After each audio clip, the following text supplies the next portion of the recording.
we move over now to our, well, we'll keep that up. We'll move over now to our OO Reign, who played their first home game of the season. It was their home opener.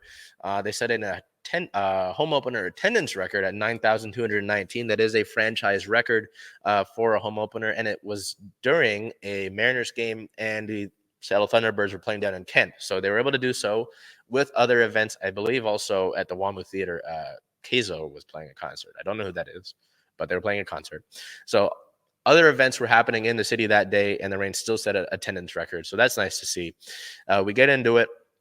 April 15th versus the Wave, a 1-0 win. We have two players of the match for this one for two nice performances. Our player of the match, number one, goalkeeper Phallon Tullis-Joyce.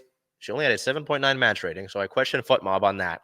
3 saves and 88% passing, 1 diving save, 3 saves made inside the box. She made some really key saves in the second half to keep the Reign in this one, to make sure that the Wave did not get on the scoreboard.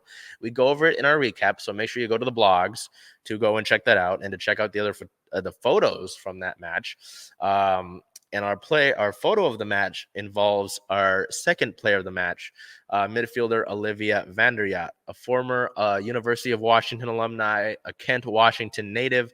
Van Der Jagt, an 8.3 match rating, 1 goal, 3 shots, and 83% passing percentage, 1 interception, and 6 recoveries, including the game winner in stoppage time. Our photo of the match here by Liz Wolter.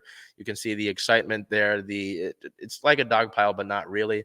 We got some players giving some serious ups here in the celebration of the goal by Van Der Jagt.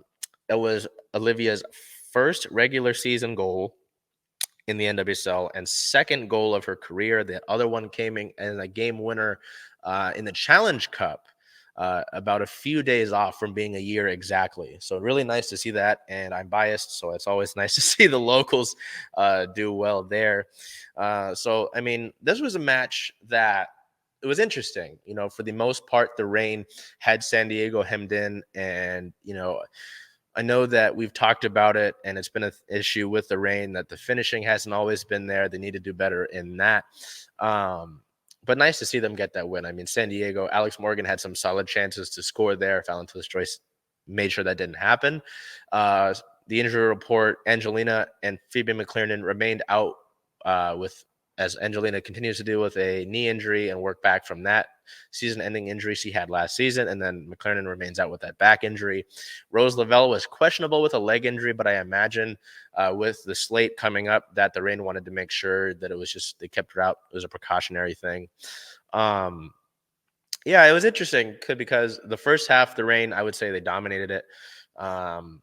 They had San Diego hemmed in outside of a few opportunities on counters, and they just couldn't put one in. Even the shots that they had for a decent amount of time weren't that dangerous.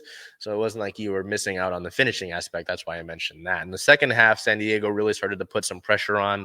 Tullis-Joyce continued to play a big role there. Megan Rapinoe came on as a sub, and she, within a minute of her substitution, she had a really challenging shot on net that Wave goalkeeper. I've got goaltender and goalkeeper mixed up. We go from hockey to soccer, and and Sheridan even had like a little grin on her face, to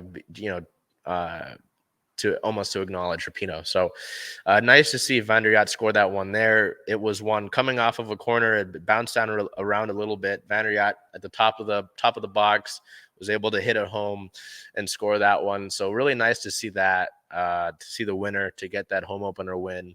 To see the Reign win the last 2 matches after losing the regular season opener in Washington. So good vibes around. Excuse me. Not so good vibes. This is sort of a developing story in team-related news. Excuse me. We found out over the past week on the 12th. That the OL group. So when I say OL Reign, Olympique Lyon is a French-based club that has ownership of the Reign. They bought it from the previous owners, Bill Predmore. And so we found out that the club is up for sale. Now, there's some interesting things that go into this that we found out. Michelle King, who owns the Washington Spirit, will take over the Olympique Lyon women's team. And so what it means. So 3 of the NWSL's 12 teams are now actively for sale. The OL Group will sell the Reign just 3 years after purchasing the franchise and far raising their value. It's tough. It's tough, because the Reign have had so much change and so much back and forth, moving to Tacoma, coming back here. There's been so much movement for them, and it finally felt like they had been settled. They're training in Starfire, and they're back at Lumen. And now they've got this sale going on, and we don't really know what'll happen next. It's very interesting. I know that the NWSL spokesperson said that we're aware of all Group's interest in exploring the sale of the Reign, and we will continue to work closely with them to ensure any potential owners are aligned with our league's vision and values. I imagine that means keeping the team in Seattle. Otherwise, so the OL Group has not reportedly had any statement on the thing. It's very interesting with Michelle King purchasing 52% of the stake in the Leon's women's team. She's buying out 52% of the team, and the remaining 48% would remain with the OL Group beginning on June 30th. Since that report came out, the club has sent a press release calling the article unverified and questioning both the ratification of an agreement and the terms. King's ownership would be a big deal because if she owned that, OL's Group confirmation is selling the Reign would remove any concern of that. Okay. Anyway, sorry, there's a lot going on here. Ideally, the Reign wouldn't move anywhere, but this is a developing story. This was kind of a surprise story that dropped on the 12th, so we'll keep an eye on it.